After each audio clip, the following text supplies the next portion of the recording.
So this year marks the 60th anniversary of the Lady Chatterley's Lover trial. D.H. Lawrence finished his sexually explicit novel about an affair between a gentlewoman and her husband's gamekeeper as long ago as 1928. Over the next few decades, it appeared in expurgated form and in a bewildering array of clandestine and pirated editions. It wasn't published uncut by a mainstream British publisher until 1960. The new Obscene Publications Act, passed the year before, made literary merit a defence against criminal charges. The new legislation also enabled publishers to be able to call expert witnesses to testify about a book's redeeming qualities. This emboldened publishers, and Penguin Books prepared an unexpurgated edition of Lady Chatterley's Lover. One of Penguin's supporters described the ensuing trial, with its parade of literary critics testifying, as the most thorough and expensive seminar ever conducted into Lawrence's work. The jury acquitted Penguin, and the company went on to sell more than 2 million copies of Lady Chatterley's Lover in the 6 weeks before Christmas that year. So despite its significance, the Penguin edition of Lady Chatterley's Lover is far from a rare book. In this talk, I'm going to look instead at the early chapters of the novel's convoluted publishing history, when it was effectively banned in Britain. I say effectively banned because it was never strictly true to say that a book was banned in the United Kingdom. Customs and excise could ban the import of a book or a film, but customs writ stopped at the dock or the airport. It wasn't illegal to own a copy of a book such as Lady Chatterley's Lover. But if you tried to sell your copy, it could be confiscated.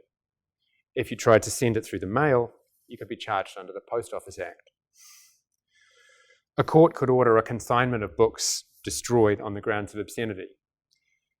If other copies of the same title were then later brought before a magistrate in another part of the country, that magistrate was under no obligation to come to the same conclusion as the first court.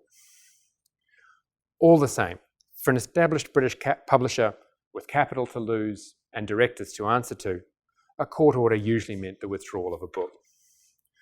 And that was the fate of Lawrence's novel The Rainbow in 1915. The experience made Lawrence determined to break with conventional publishing. A few years later, he told a friend, "I think there ought to be some system of private publication and private circulation." From this point onwards, Lawrence would look beyond established London publishers to daring small presses in Britain and to continental Europe. Nowhere was this more essential than with Lady Chatterley's Lover. The novel was an escalation of Lawrence's previous brushes with obscenity law.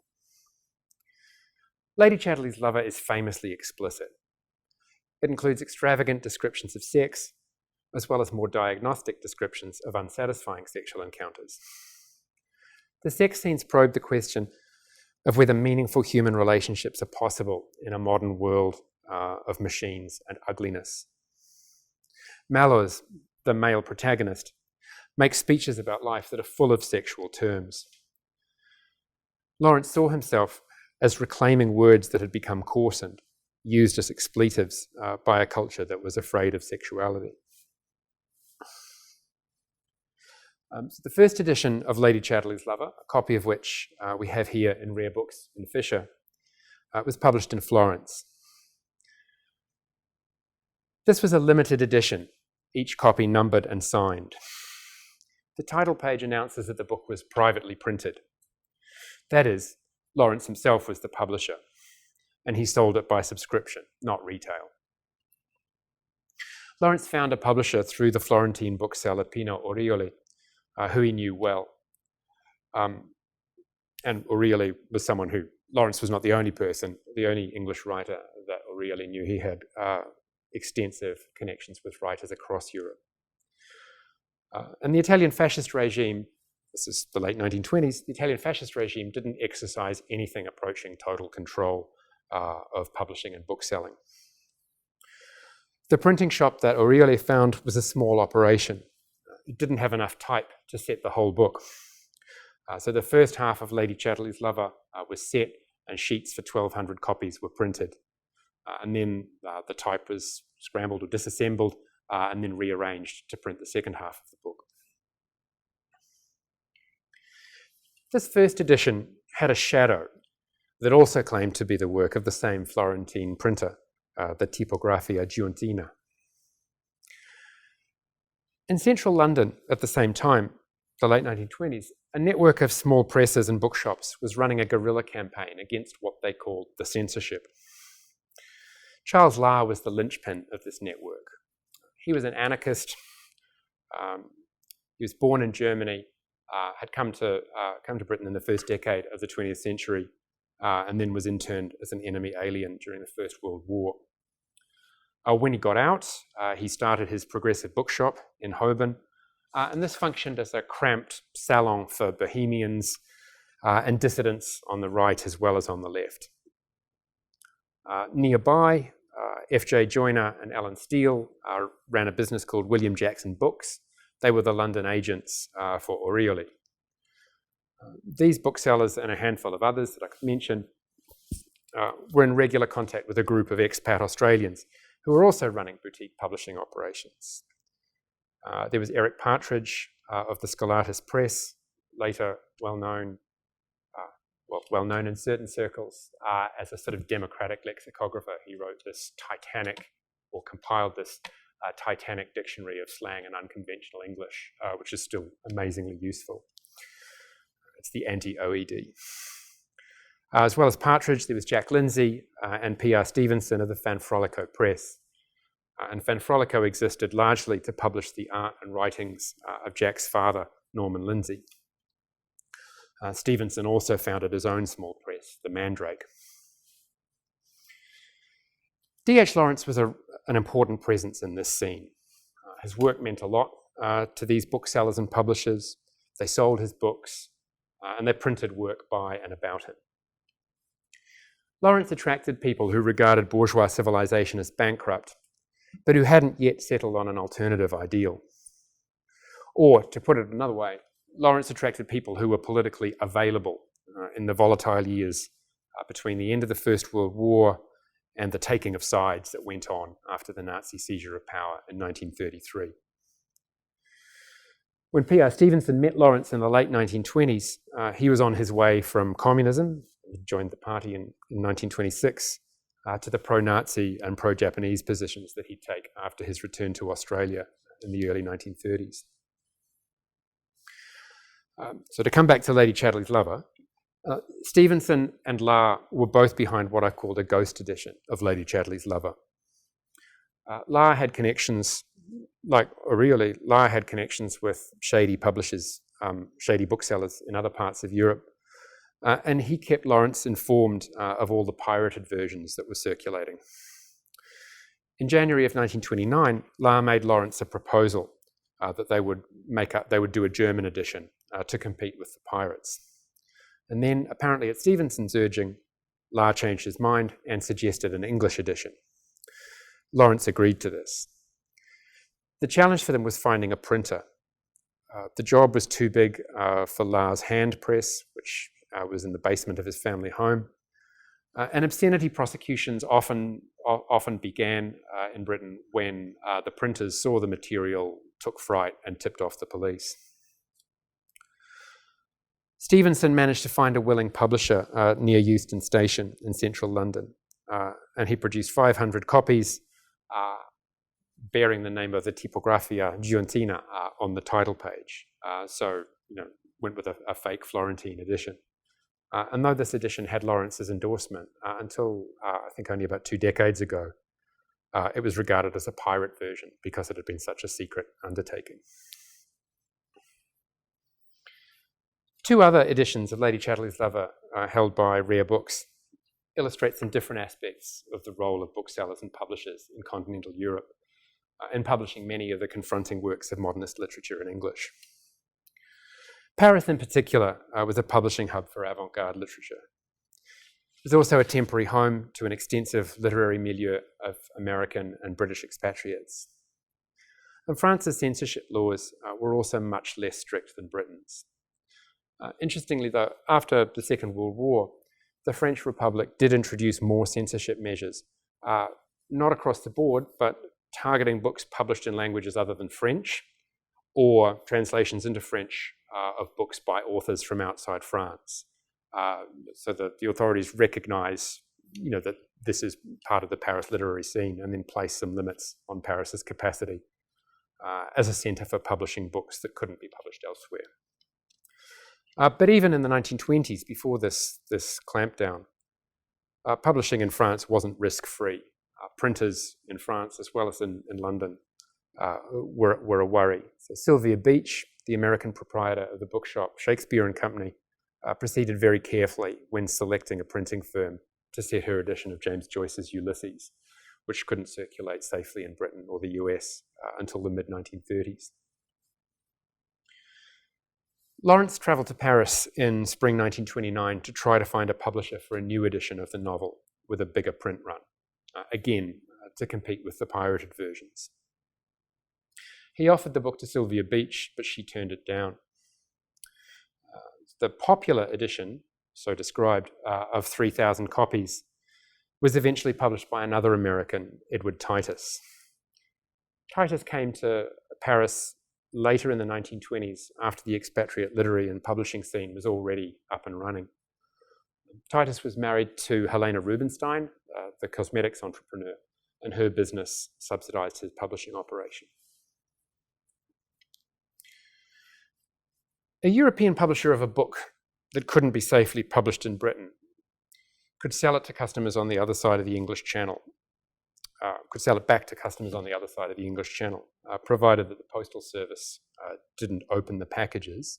I've been through the relevant files in the post office archives in London, and it's not quite clear to me what technologies or systems of spies they have, but it's amazing the way they will detect illicit books in packages sent from the most innocent of addresses. So that's one way that a Paris-based publisher could sell English language books back to English-speaking countries. But they could also sell copies to the many English-speaking travellers on the continent. And the last edition I want to mention today was published by a firm that catered to this travellers market. This was the Albatross Press in Hamburg, run by the Englishman John Holroyd Rees. Holroyd Rees started off, like many others, in Paris, where his Pegasus Press republished Radcliffe Hall's novel The Well of Loneliness, which, as is well known, is a novel about a lesbian relationship. In 1928, The Well of Loneliness was condemned by a British court. Radcliffe Hall's publisher, Jonathan Cape, complied with the court order, but he didn't altogether submit. He quickly leased the rights to The Well of Loneliness to Holroyd Rees. Holroyd Rees would publish The Well of Loneliness in Paris through the Pegasus Press. Cape arranged for the printers to make moulds of the type, and I've heard this said. I've read in the main Jonathan Cape history that these were made with paper mache, which seems like quite an undertaking. And he had his business partner take them to Paris. And again, I'm not quite sure how much luggage you'd need for paper mache molds of a 400-page book. But anyway, he got through. So the molds were successfully delivered to Holroyd Rees. The printers then could cast stereo plates from them for use in a new edition. And Holroyd Rees got the Paris edition printed within 3 weeks. Pegasus Press sent circulars to British booksellers who Cape had already identified for him as comparatively safe. And quite a few of these were British booksellers that had already put in orders with Cape for the third printing that Cape had to cancel after the court case. So there was a fairly high level of continuity between Jonathan Cape's ill-fated British edition and this edition printed at the Pegasus Press in Paris. So several years later, Holroyd Rees moved to Hamburg, and it was there that he published his edition of Lady Chatterley's Lover. In Hamburg, Holroyd Rees established the Albatross Press, which published English language books for travellers on the continent. It was a competitor to the much better established firm of Tauchnitz, who'd long been the big players in this market. And before the Berne Convention on International Copyright, Tauchnitz were sort of the most famous and successful pirates of other people's intellectual property.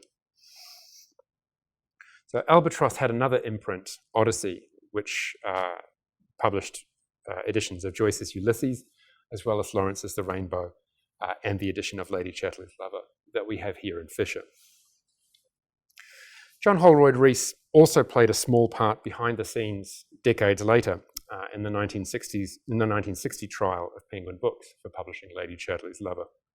And to finish this talk, I want to loop back to the beginning.